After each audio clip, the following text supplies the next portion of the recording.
I proved the sun doesn't cause skin cancer using the dermatologist's own research. And this video is to maybe help you show a loved one why the sun doesn't cause skin cancer. Or maybe you are new to my channel and you don't know who I am. My name is Emmanuel Urbani. I have a background in life science at Queen's University and in pharmaceutical patient support programs, working with patients and doctors who had very severe health conditions.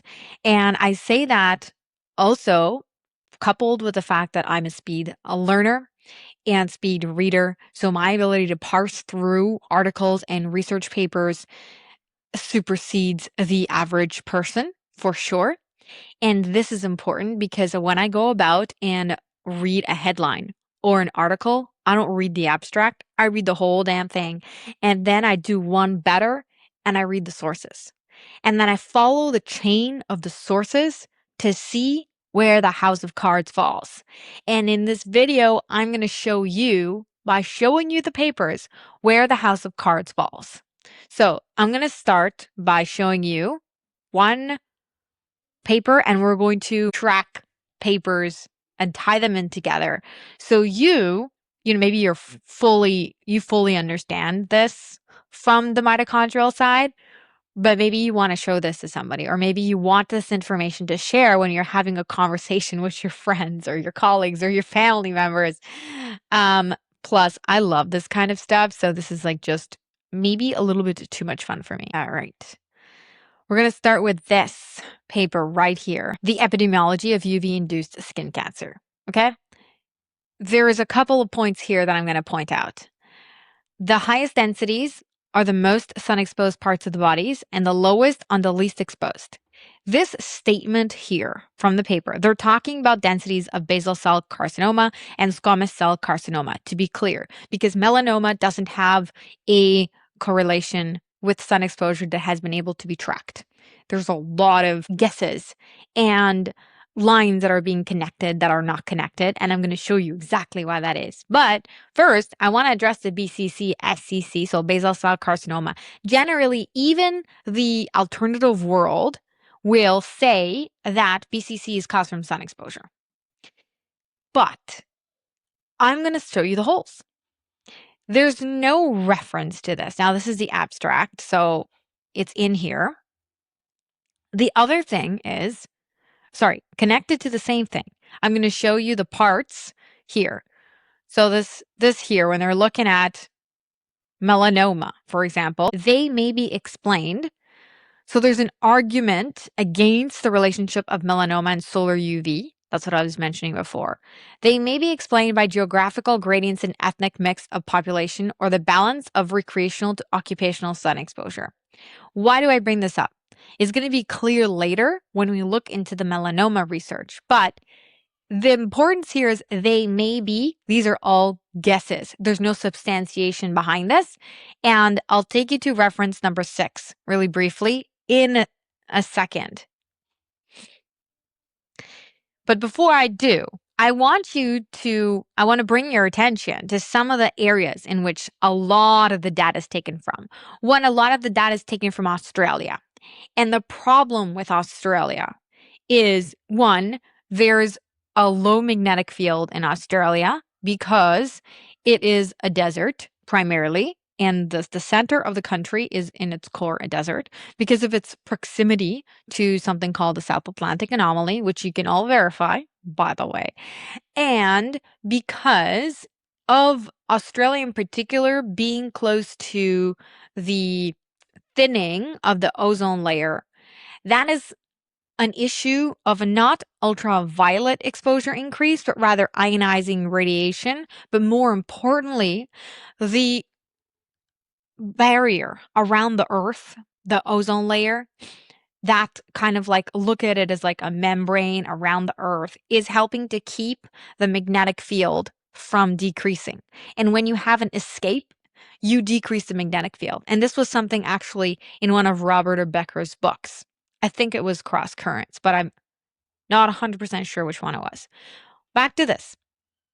Australia, Los Angeles County, like where is this data coming from? Okay, Los Angeles County is paradoxically known for extremely low UVB, despite the fact that it's hot. There's beaches and sorry, not UVB. Yuck. Vitamin D. I'm rhyming my words here. For extremely low vitamin D levels, despite the fact that they have good sun, it's also a desert. So there's a correlation between these two. And I'm not going to really take data from China seriously, just very skeptical on honest reporting. And then the other thing that I really want to point out in relation not just melanoma, BC, like any kind of skin cancer, propensity to sunburn and ability to tan. So what they found when they analyzed the data, and again, there's so many holes in the data on that after, but what they found is that the single most important thing was whether or not they could tan. So the Fitzpatrick type, or the lightness of your skin, was less important than whether or not you could tan. So when sensitivity and skin color were analyzed in a single logistic regression model with hair color and eye color, which is this is just how they did it, only the ability to tan remained a significant predictor of risk to BCC. What this means when you piece it with the rest of the papers is that your inability to tan is what makes you at a higher risk. And your tendency to sunburn for SCC, which is the different type of skin cancer. This is important because your inability to build an appropriate tan tells you how well your body is working and how your mitochondria are working. And given that cancer in and of itself is a mitochondrial disease, then that should be very interesting to you. Like your skin reaction was less, it can be explained sometimes by skin color and eye color, but not all the time. This is why this is this is an impact of your environment and whether or not you are able to use the sun's information, or whether your body is just in a state of disaster, inflammation, chaos, and your ability is skewed. So this is source 11, which I'm going to take you to now. Okay, so I'm going to take you to the sources. Oh, there was one more, and we're going to go to this source. There's an observational study of basal cell carcinoma, which may be indicative of maybe, right, the sun protection reduces risk. And I'm going to show you what's wrong with this paper because I have it pulled up. So that's number 24. So let's go back. Which sources did we need? 6. Okay, so the first one is number 6. That's K. Armstrong, melanoma of the skin. All right, on to this one. So this is that source, malignant melanoma of the skin. And I want to point out a few things with this. One is that with melanoma, so right now we're talking about melanoma, to be clear, there is exceptions to the pattern. So they're making this assumption based on some of the research, which we're going to parse through, that the incidence of melanoma in light-skinned populations and proximity to the equator are an important association. So remember that association doesn't prove that something is true. It's a deduction that they are piecing together. And the exception to this pattern, and you're going to see the importance of this, Australia, where it's inverse, meaning the further away you are from the equator, the higher the incidence of skin cancer. And in Europe, where it's reversed, and the highest rates of skin cancer are in Nordic countries with the lowest rates in the south. Weird, huh? Well, let me tell you something. Europe has good magnetism. Let's think of Italy. Active volcanoes, Japan, active volcanoes. And then there's, at the beginning of this article here, they mention about Asians. So Asians are far less likely to get skin cancer regardless of their some habits. And they're trying to figure out what the factor is because they have pale skin. They don't know. Okay.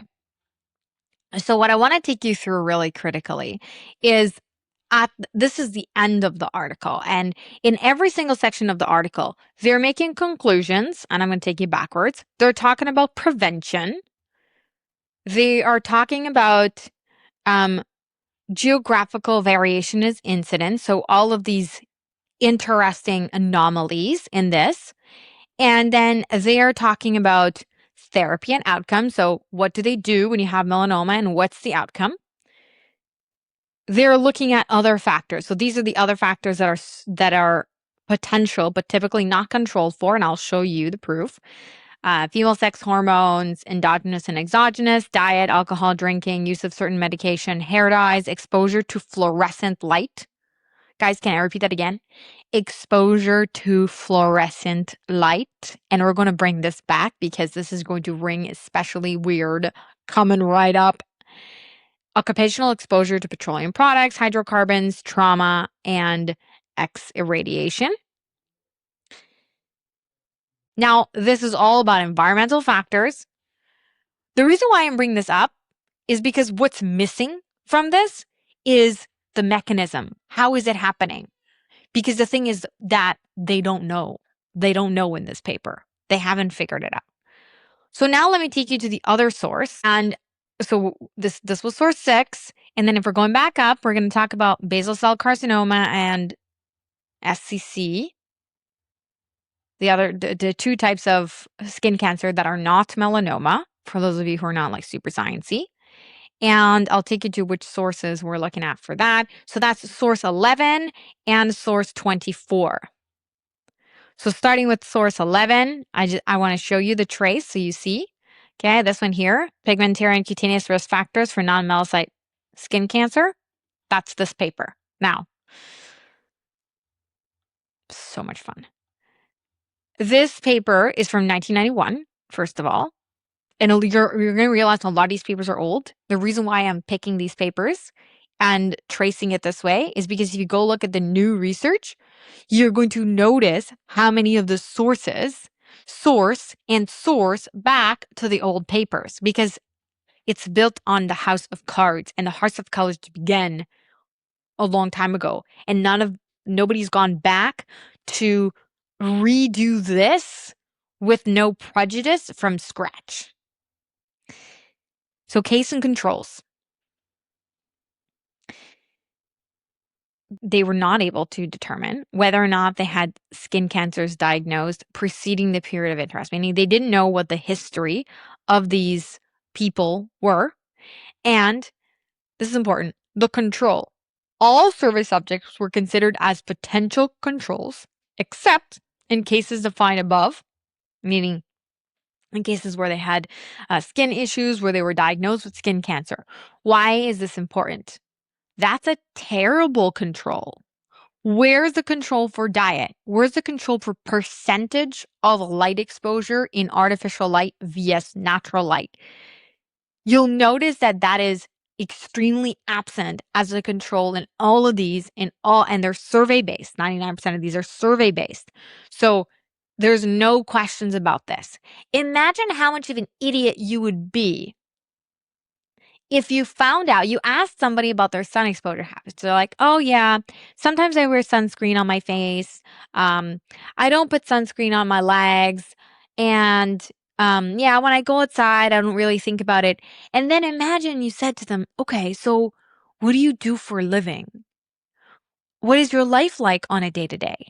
And they told you, well, I'm a night shift worker and I sleep during the day and I work at night in a warehouse. And about, how many hours? And then you ask them, how many hours per week do you spend outside? Oh, I don't know, maybe 4 or 5. Okay, how many of those hours are at midday? No, I'm usually sleeping at that time. And when do you go out at midday? Once a month we have an outing with our family, or like I'm giving you a theoretical example.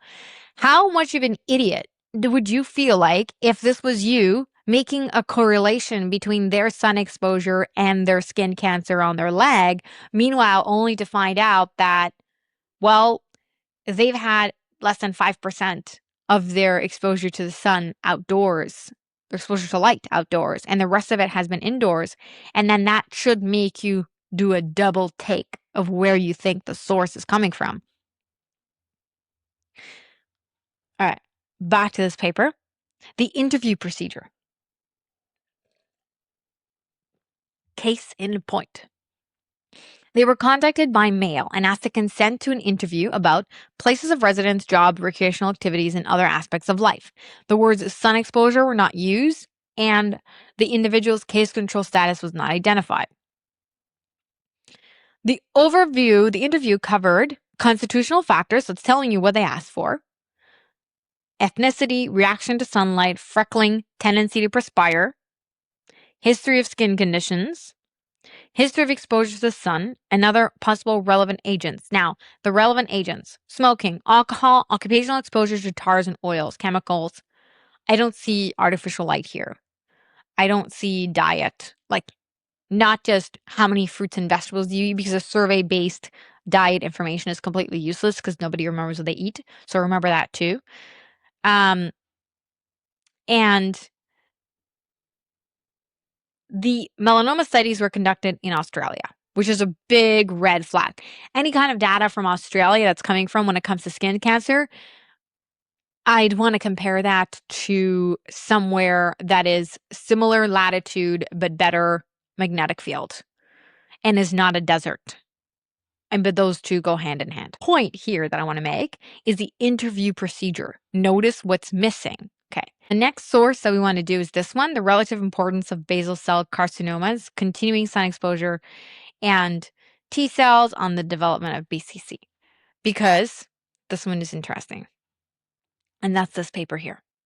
And I'll tell you why it's interesting. The materials and methods, right? How they do the study is so critical, and everybody's busy reading the abstract, which is basically a summary of the opinion of the people who wrote the paper. And oftentimes the abstract is extremely deceiving. I can't tell you the amount of times I've read an abstract, or rather like a friend of mine or family has been like, oh, look at this paper. And I read the abstract and then I download the whole paper and I'm like, wait a minute. That's not at all what this paper is about. 61 patients from 50 to 68 years of age. Oops. With 2 or more biopsy-proven basal cell carcinomas. These are the subjects. Why is this important? What does it mean if you have a history of skin cancer? And the subjects were either Fitzpatrick 1 or 2. This means that none of the subjects had well-functioning mitochondria. All of the subjects were primed for disaster in one way or another, and no attempt with the subject was made to improve their mitochondrial function in any way, shape, or form, or any of that was ever investigated. And none of these patients traveled to sunny climates in winter months. They had no chance.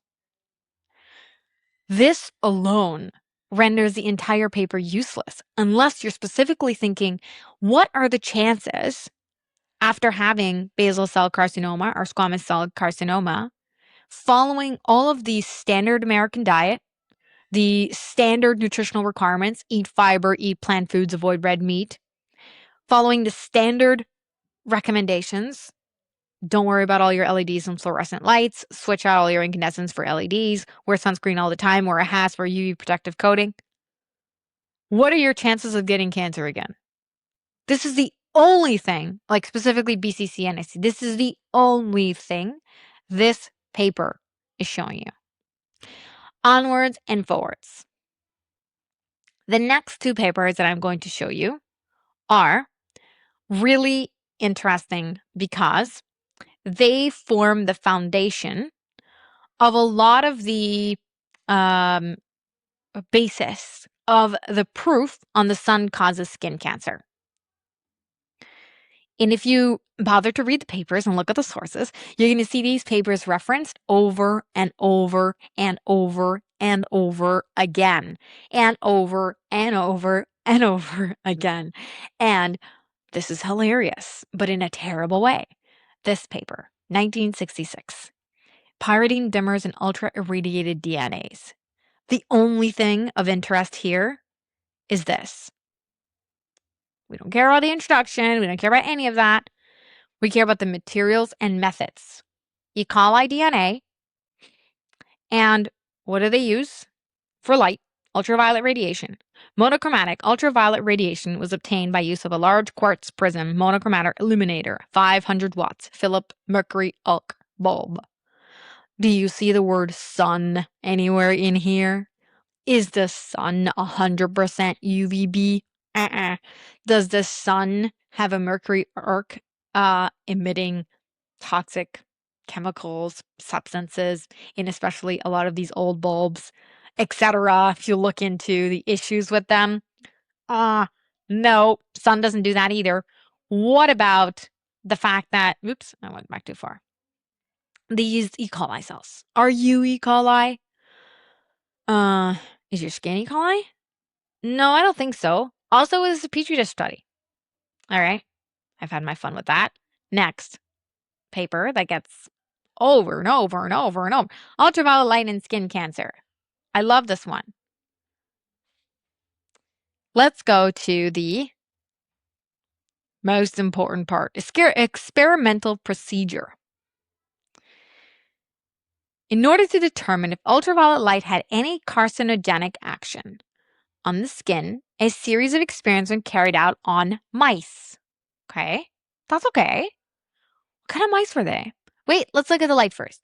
The source of ultraviolet light was a quartz mercury vapor lamp. Like, questionably, which one is worse? The mercury arc or the mercury vapor? Which one releases more toxic things? I don't know. Maybe they're both bad. Oh, and polarized and all UV. And it even says in here, it was deficient in red and infrared rays. Oh, and the sun is, 43% infrared and less than 10% UVA and B combined, and less than, I think it's 5 or 4% UVB, and that's at the equator, with those numbers dropping as you go away from the equator. 100% UV versus 4% UV. Which one is close to nature? I wonder. I know, I'm just loving this. I'm being so sarcastic. Oh, and then there's the mice. So the mice were exposed to the light by placing them in a sanitary bin. But more importantly, the mice were albino. The mice were albino. Like I said before, see, which were of the albino variety. First epilated with a solution of sodium sulfide on an area of the back between the shoulders, as is usually done in applying tar for carcinogenic purposes. Think about that for a second. Just, they remove their hair. The mice were albino and they remove their hair. Okay, so that's like doing a cancer study on an albino person's head with their hair shaved. I'm trying to figure this one out. Another one, and this one's newer, just to prove to you that they're still following the old system of making disastrous. Okay. UV-induced DNA damage mutations in human melanocytes. It sounds promising, right? Sounds promising. Okay. Were these melanocytes on the human being, or what happened to them? Let's go see. So skip the introduction for the purpose of the time sensitivity of this video, so you don't have to hear me be sarcastic for like an eternity. The cell culture. Okay, so it was a petri dish study. They took normal primary human epidermal melanocytes, neonatal, adult. Okay, these are different types of cells, where they took them from. And then they were basically cultured in a petri dish using a specific method, which they share here, how they did that. And then they added 150 microliters of DMSO to each well and incubated. Like, this is the system that they used for these cells. All right. Then, how do they irradiate the cells?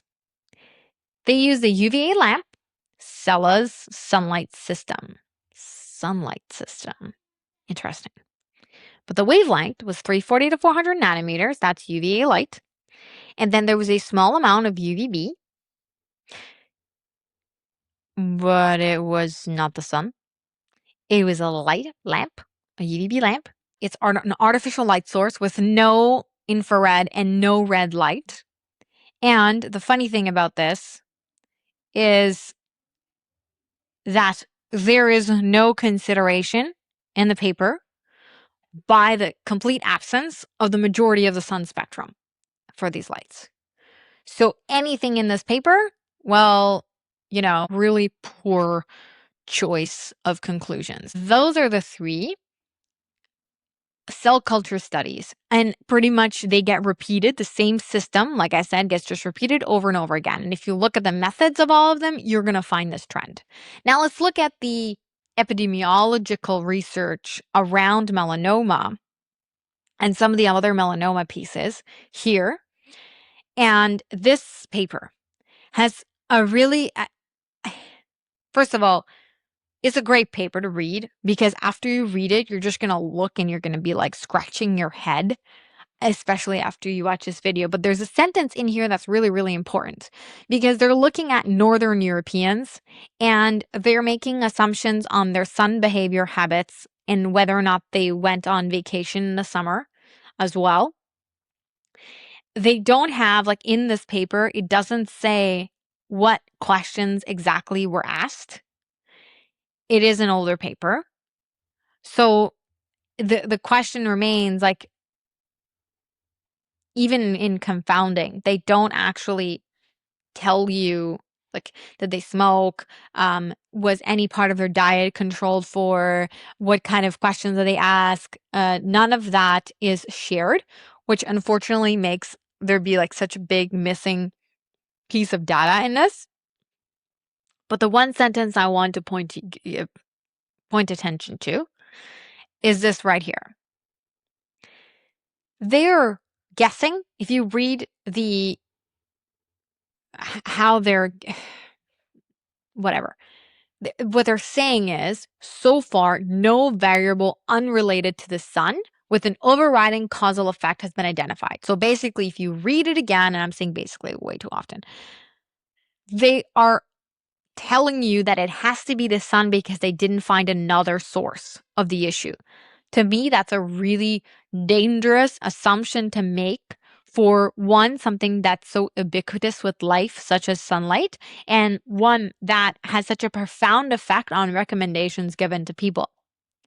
But then here's the kicker: the extent, if any, of the contribution of exposure to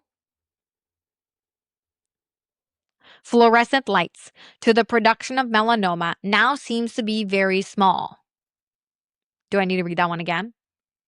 Basically, it has to be the sun because it can't possibly be the artificial light they had more exposure to than the sun.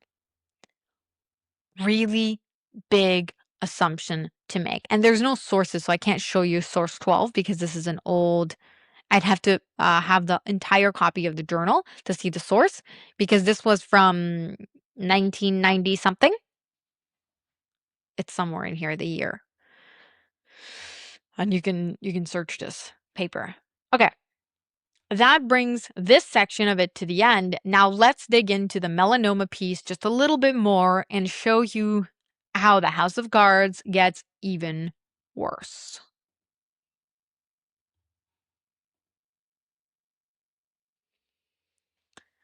All right.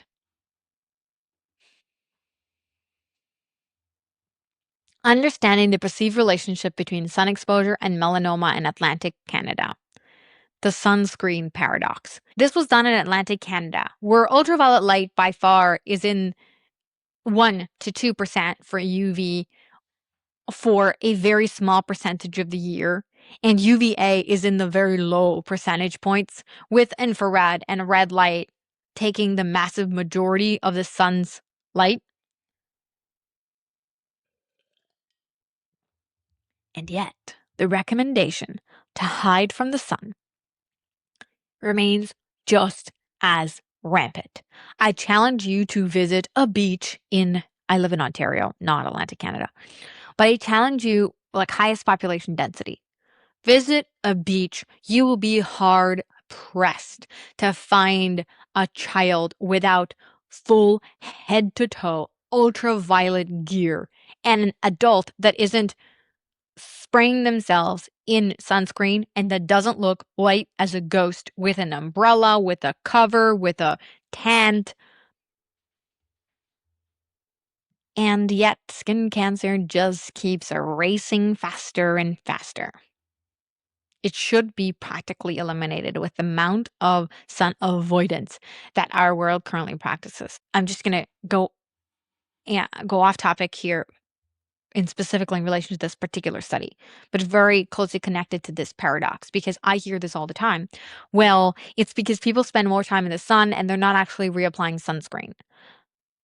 I want you to actually go to the freaking beach and look at the people there. And I really want you to see how anal they are about covering up from the sun. It's actually extremely prevalent in that this is not an issue with reapplication of sunscreen. This is a sun avoidance problem. And I'm going to point one thing out to you really quickly. So the sun paradox, there's two paradoxes. One, there are papers trying to prove, such as this one, that regular sunscreen use is connected to higher sun-related exposure. And there's way too many holes in this. And then there's also the other sun paradox, such as this one. Is the sun exposure or the lack of it an issue? And that's often connected to UVB and vitamin D because they're not looking at other factors such as circadian signaling and all of those molecules that control mitochondrial function and whether or not your cell becomes a cancer cell or immortal. This paper, they interviewed people and asked them about their activities around the sun. A lot of the people said they're always wearing sunscreen, they're always being very conscious, and they basically use that to further their own agenda. Let's go to the conflicts of interest.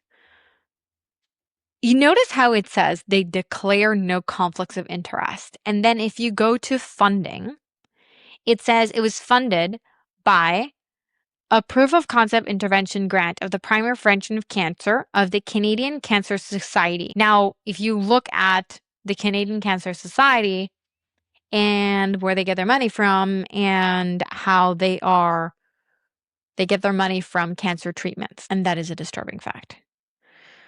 All right. Let's wrap this up. The last sentence I want to bring your attention to is this one. There is little evidence available to judge the effectiveness of primary prevention of melanoma through the reduction of exposure to the sun. Then I want to explain this. The tendency to burn rather than tan is the risk for melanoma when looking at prevention.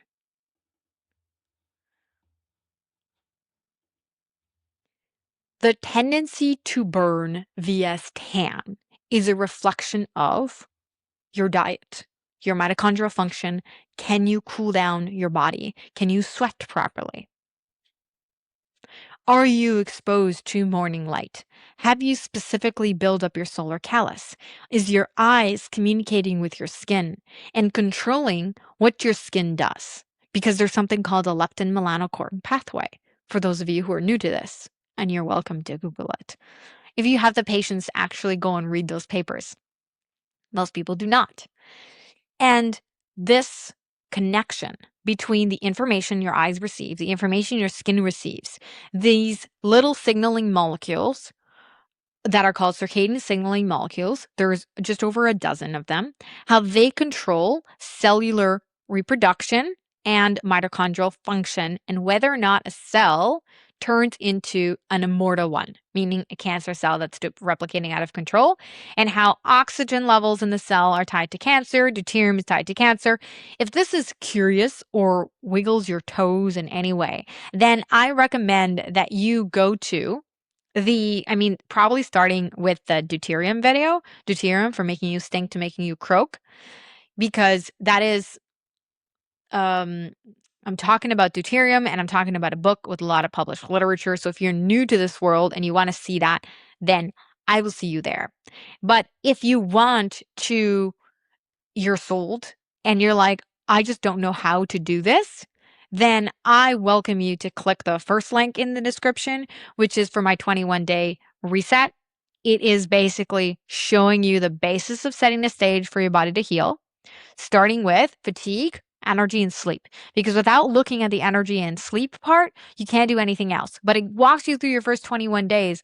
Make sure you're setting the stage to be able to use the sun's information to heal, to be able to use evolutionary nutrition to heal, to be able to use all these tools that nature has provided you to heal.